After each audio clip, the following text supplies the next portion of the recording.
I want to see white mothers on TV crying.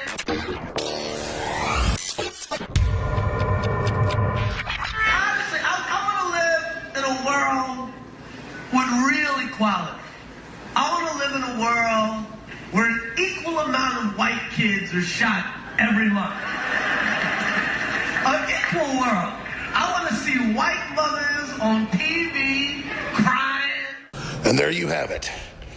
Chris Rock says he wants to live in a world of true equality where we see the same per capita number of white young people, white children being shot, being killed, being murdered. Well, Mr. Rock, you're going to have to somehow get young white kids to behave like the young black inner city kids, where you have 95% of the crime in cities like Chicago being black on black crime. You're going to have to somehow get white youth to behave in that same barbarous, murderous form. You're going to have to get them to not take responsibility for themselves, like the black leadership has helped blacks do, and help promote a gangster shoot-'em-up thug culture. You're going to have to do that. And you're going to have to go further, Mr. Rock.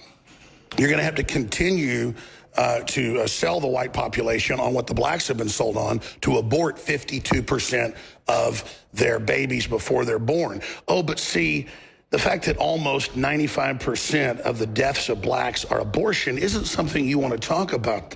No. You want to talk about the blacks that are shot and killed, and then project responsibility onto that in a racist way onto white people as a blanket statement because you're on Netflix, a globalist combine that almost every show it puts out has anti-American globalist messages. Because that's what you are, a teleprompter reading nobody, little thug, racist scumbag, going along with the entire huge narrative that's being pushed everywhere that, oh, if you're a white woman and have a white baby, abort it, in the major feminist magazines. And white genocide is a good thing, and whites' genetics are inherently bad. We've all seen that at the universities. And, oh, we're having No Whites Day, coming up at Evergreen College. Or you look at colleges in the Midwest where they come out and say no whites allowed on the Commons area for a week. And you've got the white woman saying, get me some muscle over here. This is the true face of evil. This is the true face of propaganda. This is the true face of division by the big mega corporations, the big filthy Hollywood-owned, Chi-Com globalist, China-wood-owned system to demoralize and destroy this country with sick little mercenary pimps, sick little gremlin pimps, sick little jester pimps, selling out not just the black people, but everybody else with venomous hatred, with a big sickening studio audience of Netflix liberal trendies giggling and laughing and cheering like bloodthirsty banshees when they hear about white kids being killed, because somehow if we kill some white people, that'll fix everything. Somehow if we deal with them. Meanwhile, the Muslims have been backed by the globalists and the left to kill millions and millions and millions and enslave women, but that's okay.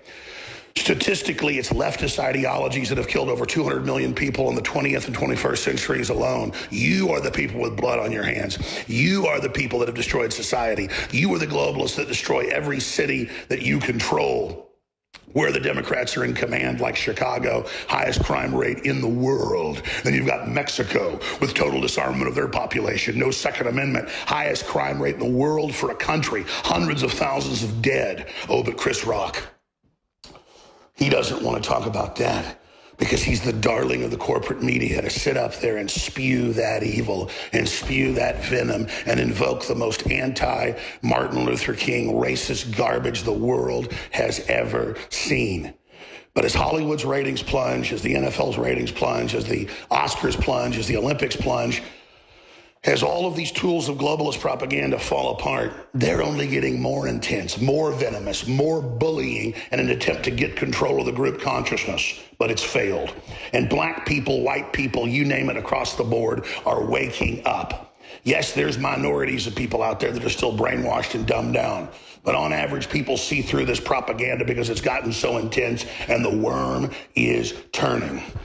Then we've got all these clips where they're on the Sunday news show saying we need to ban the Second Amendment outright. And the New York Times comes out and says ban the Second Amendment outright. All this weekend, flying their flags openly that you bet we want to confiscate your guns. All along, you were right. We really want your guns. The idea that an individual can defend themselves is a crime. And we're going to sit there and disarm all of you, just like these schools are victim disarmament zones, so none of you can protect yourselves, not just from the lone nuts hopped up on drugs and all the rest of it, but from the powerful globalist state itself. All these people, all these Hollywood scum, the Chris Rocks of the world, the Michael Moores of the world, they are your mortal enemy. They've all got their own bodyguards. They all live behind walls. They are sick. Hollywood pushes their violent agenda. They are frauds. Rebuke them. Pull away from them. Come out of them. They are our enemies, and they only survive because they suck off our cultural and psychological and financial blood.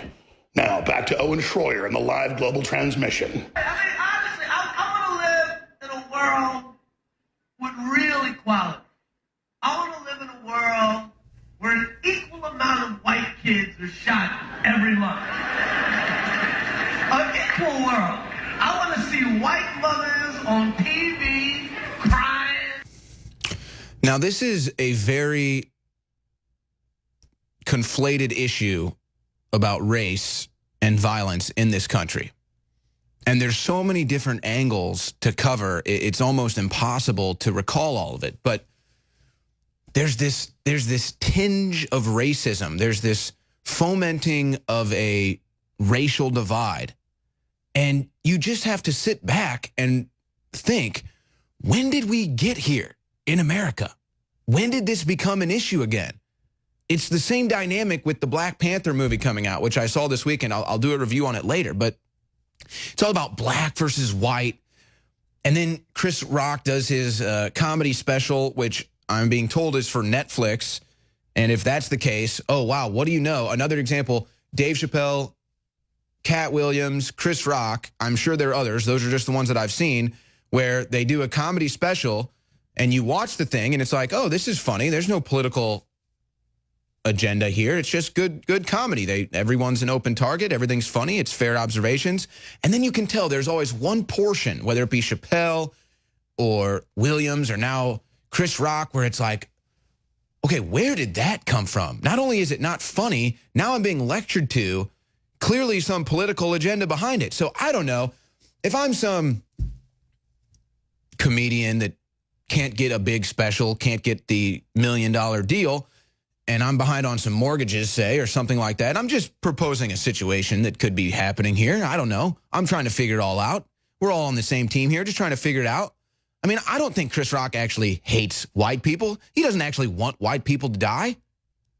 But why did he say that? I don't know. Maybe Netflix says, look, we're not going to give you this deal unless you give some of our political, our political message in there. Just pepper it in there. You'll get the special. It'll be just fine. Do whatever you want for the other 40 minutes, but give us 10 minutes of our political spiel. And so then they get the special. And I don't know when this was recorded. I imagine that was recorded before the shooting in Florida, because what happened at the shooting in Florida? 14 students died, most of which were white. So I guess maybe be careful what you wish for? Or is it not enough dead white children? Not even that it matters that it's white. But where is Chris Rock? Not to make it about Chris Rock, it's just that is the timely talking point right now, the timely subject. But where is all of that? Where is all of these people? And you know what? It all ties in. That's the thing about it. It's all tying into the same message, whether it be Black Panther is all about black people. No, it actually was just a movie.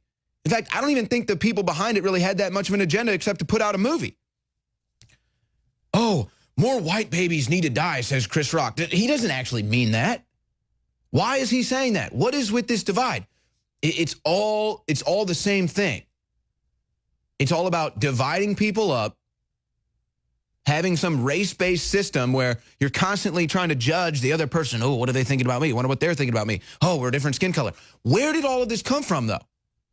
Was it like this 10 years ago? No, it honestly wasn't. This is post-Obama.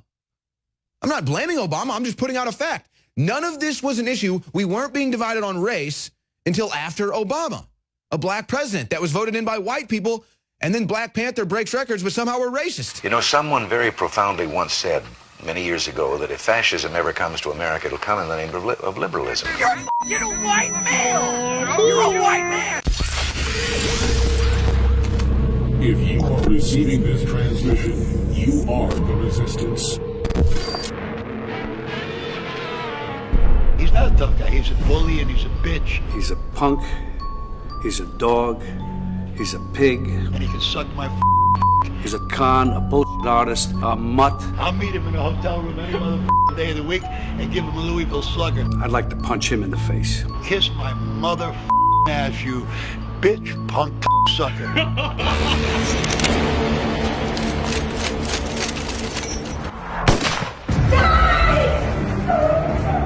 Pointing what appears to be a water gun at the image of President Donald Trump projected on a whiteboard, art teacher Pale Modi has now been seen by countless viewers across the internet. Yes!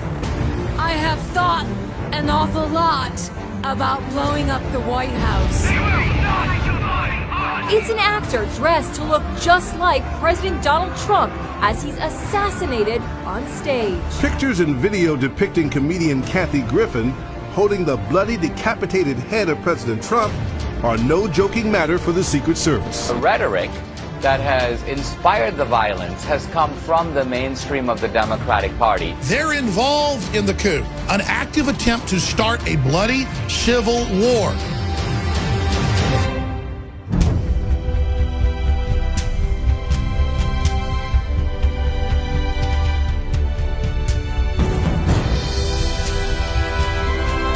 If you are receiving this transmission, you are the resistance.